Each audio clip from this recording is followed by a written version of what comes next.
बदौलीको बजारमा सुखा धनी मासु वर्षा होइन रोनाल्डोका फ्यानहरूको आँसु बाटो बन्ने पैसा त ती नेताहरूले पाप ठाउँ ठाउँमा पहिरो गएर बाटो सबै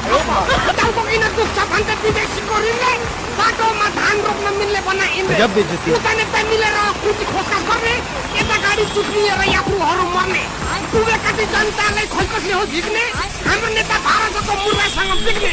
उदायो बस अनि गुडायो रेल पेटिरेर हेर्दाखेरि मिल्दा उला खेल